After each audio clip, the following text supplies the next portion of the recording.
नमस्कार स्टूडेंट्स, आज हम अपने CEME 202 फ्लूइड मैकेनिक्स एवं मशीन सब्जेक्ट के चैप्टर 3 हाइड्रोस्टैटिक्स मतलब कि द्रव की वह अवस्था, तरल की वह अवस्था जिसमें कि जो तरल है वह स्थिर अवस्था में रहता है, मतलब रुका हुआ रहता है, कांस्टेंट रहता है, चलायमान नहीं होता है, का अध्ययन करेंगे। इसके क्रम में सबसे पहले जो हम जानेंगे कि टोटल प्रेशर क्या होता है, तरल पर लगने वाला या तरल द्वारा लगाया जाने वाला टोटल प्रेशर क्या होता है। तो आप ये कह सकते हैं कि यदि किसी बर्तन के अंदर तरल भरा हुआ है या मुक्त सतह पर भी तरल भरा हुआ है तो भी वह किसी सतह के ऊपर तो है, तो तरल के सभी अणु मिलकर उस सतह पर जो बल लगाते हैं उसे टोटल बल या कुल दाब कहा जाता है। सबसे पहले हमारा इसमें टॉपिक है total pressure on immersed surface in a liquid. Total pressure on immersed surface in a liquid के लिए आप चित्र देख रहे हैं। इस चित्र में एक लिखा है CG मतलब centre of gravity. Total fluid के लिए जो सरफेस रखी हुई है फ्लूइड के अंदर उसका सेंटर ऑफ ग्रेविटी शो किया हुआ है, और जो आपका फ्लूइड है वह रुकी हुई कंडीशन में, मतलब वह चलायमान नहीं है। अब हमने क्या किया कि जो सतह हमारे पास में है उस सतह की एक स्ट्रिप कंसीडर कर ली, उसकी डेप्थ है dy और विड्थ है b, और स्ट्रिप की ऊपरी सतह की फ्री वाटर सरफेस से दूरी है y और सेंटर ऑफ ग्रेविटी की फ्री वाटर सरफेस से दूरी है y बार। तो और सतह का जो क्षेत्रफल है वह है a। तो अब यदि हम प्रेशर इंटेंसिटी कैलकुलेट करना चाहें तो प्रेशर इंटेंसिटी होती है ओमेगा इंटू y, मतलब कि specific weight multiplied by distance of that surface from free water surface. तो यहाँ पे वो दैट सरफेस क्या है, स्ट्रिप है, तो स्ट्रिप की फ्री वाटर सरफेस से जो दूरी है, स्ट्रिप की फ्री वाटर सरफेस से जो दूरी है उसे हम कह रहे हैं y। तो इस पर लगने वाला कुल दाब क्या हो जाएगा, pressure intensity multiplied by area, तो ओमेगा y dA ये हो जाएगा इसके अंदर। और सतह, ये तो था स्ट्रिप पर लगने वाला दाब। अब अगर हम सतह पर लगने वाले दाब की बात करें तो क्या होगा, इस इक्वेशन का हम समीशन कर देंगे, summation of omega y dA। अब ओमेगा तो स्पेसिफिक वेट है, वह तो कांस्टेंट रहेगा, इसलिए ओमेगा को हम समीशन सिंबल के बाहर ले लेंगे और समीशन सिंबल के अंदर बचेगा हमारे पास y dA। अब टोटल फोर्स निकालने के बाद हम निकालेंगे सतह पर लगने वाले आघूर्ण का मान, मतलब सतह पर स्ट्रिप पर फ्री सरफेस द्वारा लगाए जाने वाले आघूर्ण या मूवमेंट का मान क्या होगा, फोर्स इंटू परपेंडिकुलर डिस्टेंस। तो सबसे पहले हम फोर्स कैलकुलेट करेंगे और फोर्स होगा इन टर्म्स ऑफ प्रेशर। तो प्रेशर का स्टैंडर्ड फॉर्मूला है ओमेगा ए वाई बार, ये एज इट इज़ आप लोगों को याद रखना है, ओमेगा ए वाई बार। और इसके अंदर ये बताने की कोशिश की गई है कि ऊपर जो हमने इक्वेशन निकाली थी P बराबर ओमेगा समेशन y dA, तो समेशन y dA जो होता है वो रिप्रेजेंट करता है आघूर्ण को, मतलब मोमेंट को, तो उसको ए वाई बार से लिख देते हैं, इसलिए प्रेशर का टोटल फॉर्मूला हो जाता है ओमेगा ए वाई बार। अब किसी भी प्रकार की सरफेस हो, चाहे वह वर्टिकल रखी हो, हॉरिजॉन्टल रखी हो या फिर वह इंक्लाइंड रखी हुई हो, तीनों के लिए फॉर्मूले में कोई चेंज नहीं आता है, फॉर्मूला सेम ही रहता है। देखिए आप पहला चित्र दिखा रखा है जिसमें सरफेस हॉरिजॉन्टल रखी हुई है, the formula is same. In the second one the surface is vertical, vertical surface के अनुसार वाई बार थोड़े से चेंज हो जाएंगे, बट ओवरऑल फाइनल एक्सप्रेशन जो होगा वो सेम ही रहेगा।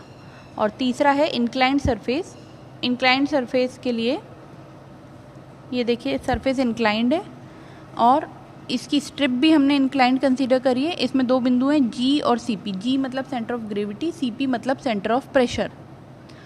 और जो हमने स्ट्रिप कंसीडर करी है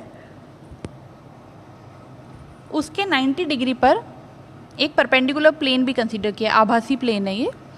इस आभासी प्लेन पर हमने सभी प्रोजेक्शन ले लिए, मतलब स्ट्रिप का प्रोजेक्शन उसके बाद में सेंटर ऑफ ग्रेविटी का प्रोजेक्शन 90 डिग्री पे लेने सारे प्रोजेक्शन, और सेंटर ऑफ प्रेशर का प्रोजेक्शन। इन प्रोजेक्शन वाले बिंदुओं की फ्री सरफेस से दूरी, मतलब स्ट्रिप की फ्री सरफेस से दूरी है वाई, सेंटर ऑफ ग्रेविटी की है वाई बार, और सेंटर ऑफ प्रेशर की है एच बार। और जो टोटल सरफेस है वो हम ये मान रहे हैं कि थीटा एंगल पर इंक्लाइंड है वो फ्री सरफेस। अब वापस अगर कैलकुलेशन करेंगे तो सबसे पहले हम इसके लिए कैलकुलेट करेंगे अगेन प्रेशर इंटेंसिटी। तो प्रेशर इंटेंसिटी हो जाएगी डेल्टा पी बराबर ओमेगा इंटू वाई, दाब हो जाएगा omega Y B D Y, मतलब ओमेगा वाई डी ए, और उस कुल दाब सतह पर हो जाएगा, ये तो था स्ट्रिप पर, सतह पर निकालने के लिए उसका समेशन कर देंगे तो final expression omega A Y bar. अब एक इम्पॉर्टेंट टर्म है जो कई बार पूछ ली जाती है कि सेंटर ऑफ प्रेशर क्या होता है। जब कोई सरफेस आपकी उसके अंदर डूबी हुई होती है वाटर के अंदर या किसी अन्य फ्लूइड के अंदर, तो उसके प्रत्येक बिंदु से जो प्रेशर लगता है उन सभी प्रेशर का परिणामी, उनका जो फाइनल कंपोनेंट होता है वो किसी एक बिंदु पर ही कार्यरत करता है और उस बिंदु को सेंटर ऑफ प्रेशर हम लोग कहते हैं। जैसे कि ये देखिए, मान लीजिए कोई सरफेस है, दिखा रखी है आपको एक वर्टिकल सरफेस है ए बी नामक वर्टिकल सरफेस ऊपर जो दिखाई दे रही है प्रेशर डायग्राम में, इसके विभिन्न बिंदुओं का अलग अलग ऊंचाई पर जो प्रेशर पॉइंट होगा वो होगा H, H1, H2 इस तरीके से, और प्रेशर इंटेंसिटी होगी P1, P2, P3। तो अगर डिफरेंट प्रेशर इंटेंसिटी को उसकी करस्पॉन्डिंग हाइट से अगर हम मल्टीप्लाई करें तो हमारे पास आएगा P1, H1, P2, H2, P3, H3, और इन सभी को यदि हम जोड़ दें तो इनका फाइनल होगा PH बार, और ये PH बार किसी एक ही बिंदु पर कार्य करेगा और उसे हम सेंटर ऑफ प्रेशर कहेंगे।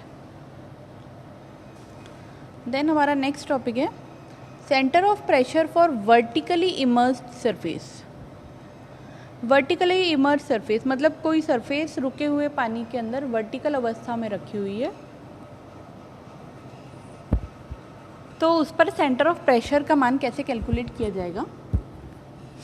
ये देखिए, ये वर्टिकल सरफेस है, सरफेस पर हमने एक स्ट्रिप कंसीडर कर ली है। स्ट्रिप की फ्री सरफेस से दूरी है y, उसकी ऊपरी सतह की। स्ट्रिप की विड्थ है b, डेप्थ है dy। सेंटर ऑफ ग्रेविटी की मुख्य सतह से दूरी है y बार, और सेंटर ऑफ प्रेशर की मुख्य सतह से दूरी है h बार। अब कैलकुलेशन का तरीका बिल्कुल कॉमन है। सबसे पहले हम निकालेंगे प्रेशर इंटेंसिटी। तो प्रेशर इंटेंसिटी डेल पी बराबर ओमेगा वाई स्टैंडर्ड है, मैंने आपको बताया था, ये होता है specific weight multiplied by distance of free surface, distance of the surface from the free surface, और टोटल प्रेशर हो जाएगा omega Y B D Y, area से मल्टीप्लाई कर दिया, बी डी वाई जो है वो एरिया है। इंटेंसिटी निकाल ली, प्रेशर निकाल लिया। तीसरा हम निकालेंगे इसमें सतह के सापेक्ष मोमेंटम। अभी हम सिर्फ स्ट्रिप की बात कर रहे हैं, तो मोमेंटम निकालने के लिए जो प्रेशर की इक्वेशन है उसको हम y से मल्टीप्लाई कर देंगे, परपेंडिकुलर डिस्टेंस इज y, तो इक्वेशन हो जाएगी omega B Y square D Y. अब ये था स्ट्रिप के लिए मोमेंट। अगर हम टोटल सरफेस के लिए मोमेंट कैलकुलेट करना चाहें तो हम इसका इंटीग्रेशन कर देंगे, और इंटीग्रेशन सिंबल के बाहर आ जाएगा ओमेगा, क्योंकि स्पेसिफिक वेट कांस्टेंट रहता है, बाकी सारी टर्म्स उसके अंदर चली जाएंगी। तो एक फैक्टर क्रिएट होगा integration of Y square D A. ये जो फैक्टर है ये क्या होता है, यह सेकेंड मोमेंट ऑफ एरिया या सेकेंड मोमेंट ऑफ इनर्शिया को, जीरो मोमेंट ऑफ इनर्शिया एवं सेकेंड मोमेंट ऑफ एरिया को रिप्रेजेंट करता है। इसको हम जड़त्व आघूर्ण के नाम से भी जानते हैं और आई नॉट से लिखते हैं। तो टोटल सतह पर लगने वाले मोमेंट का मान हो गया ओमेगा आई नॉट, क्योंकि हमने एक्सप्रेशन में integration of Y square D A की जगह पे आई नॉट रख दिया, तो एक्सप्रेशन हो गया ओमेगा आई नॉट। अब हमारा मुख्य पर्पस क्या है, सेंटर ऑफ प्रेशर निकालना। इसके लिए हम क्या करेंगे, theorem of parallel axis consider करेंगे। थ्योरम ऑफ पैरेलल एक्सिस के अनुसार इस जो है आई नॉट बराबर होता है I G plus A Y bar square के, और ये हो जाता है omega I G plus A Y bar square इसको हमने इन टर्म्स ऑफ ओमेगा रख दिया, ठीक है। अब ये जो इक्वेशन है centre of parallel axis theorem, ये बेसिकली किसके लिए है? ये है pressure at centre of pressure के लिए। तो ये किसके इक्वल होगी? ये होगी P इंटू एच बार के इक्वलेंट। तो इसको P इंटू एच बार के इक्वलेंट रख देंगे हम लोग। ये देखिए हमने इसको P इंटू एच बार के इक्वलेंट रख दिया। तो P इंटू एच बार बराबर omega I G plus A Y bar square, और यहाँ पे P का मान रख दिया ओमेगा ए वाई बार। तो omega A Y bar H bar बराबर omega I G plus A Y bar square. इसको कैलकुलेट करेंगे, कॉमन टर्म्स को हटा देंगे, तो एच बार बराबर I G upon A Y bar plus A plus Y bar. तो ये जो हमारे पास फैक्टर क्रिएट हुआ एच बार, ये सेंटर ऑफ प्रेशर को रिप्रेजेंट करता है। किसके लिए? वर्टिकल सरफेस के लिए। अब वर्टिकल सरफेस तो कोई भी हो सकती है, वो त्रिभुज हो सकती है, वो आयत हो सकती है, वो वर्ग हो सकती है, वह वृत्त हो सकती है। तो इनके लिए हमारे पास में ये एक टेबल है। इस टेबल के अकॉर्डिंग हम लोग एरिया और आईजी, मतलब जो इक्वेशन में हमको किस चीज़ की रिक्वायरमेंट है? आईजी की, एरिया की और वाई बार की, ये तीनों इन पर्टिकुलर सरफेसेस के लिए हमको मिल जाएंगी। और अगर हमारे पास न्यूमेरिकल आता है इस पे बेस्ड, तो उसको हम कैलकुलेट इजीली कर सकते हैं। तो आज वाले लेक्चर में हम इतना ही देखेंगे। आज हमने क्या क्या पढ़ा है? आज हमने सबसे पहले जाना है कि सेंटर ऑफ प्रेशर क्या होता है। सेंटर ऑफ प्रेशर के बाद में हमने जाना कि टोटल प्रेशर क्या होता है। टोटल प्रेशर में भी 3 प्रकार की सतह की बात करी हमने, वर्टिकल सरफेस, हॉरिजॉन्टल सरफेस और इंक्लाइंड सरफेस। देन हमने वर्टिकल सरफेस में लगने वाले सेंटर ऑफ प्रेशर की कैलकुलेशन देखी।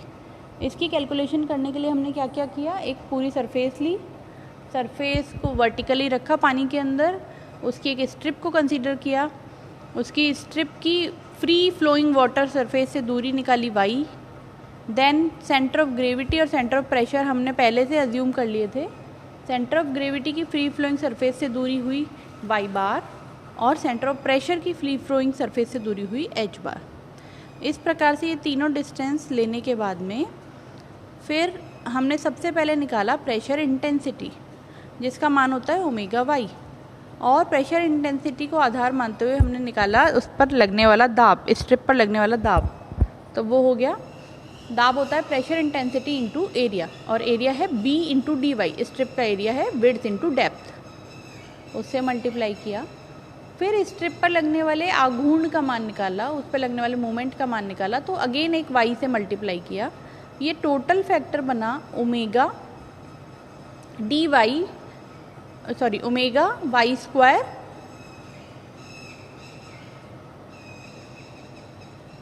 B D Y. तो जो बी डी वाई है वो डी ए को रिप्रेजेंट करता है, एरिया को। तो इक्वेशन हो गई omega Y square D A. अब ये जो omega Y square D A equation है, इसके अंदर ओमेगा तो किसी भी प्रकार की सरफेस के लिए कांस्टेंट ही रहेगा, बट बाकी फैक्टर कुड बी वेरिएबल। तो उन्हें हम अब टोटल सरफेस के लिए आघूर्ण निकालने के लिए इंटीग्रेशन सिंबल में रख देंगे, और हमारे पास final moment on total surface हो जाएगा omega integration symbol of Y square D A. ये एक हमारे पास बन जाएगा सिंबल। और अब हम क्या करेंगे, इसमें जो वाई स्क्वायर डी ए का फैक्टर है उसको बेसिकली आई नॉट से रिप्रेजेंट कर सकते हैं, मोमेंट ऑफ इनर्शिया से। तो हमारी इक्वेशन हो जाएगी for moment it is equal to omega I naught. अब हम अप्लाई करेंगे पैरेलल एक्सिस थ्योरम, जो कि होती है आई नॉट बराबर I G plus A Y bar square. इस इक्वेशन में जो हमारे पास ऊपर इक्वेशन थी वो थी ओमेगा आई नॉट, तो हो जाएगी omega with in brackets I G plus A Y bar square.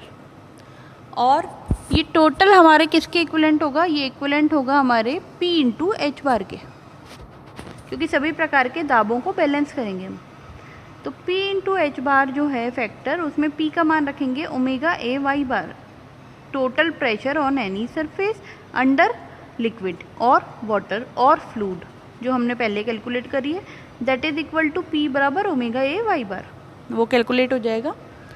फिर इक्वेशन बन जाएगी omega A Y bar H bar बराबर omega with in brackets I G plus A Y bar square.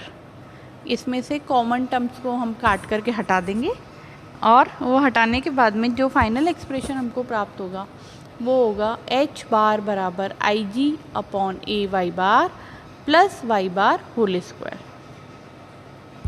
Sorry Y bar, ये हमको प्राप्त होगा। तो इस प्रकार से सेंटर ऑफ प्रेशर की गणना वर्टिकल सरफेस के लिए हो जाएगी।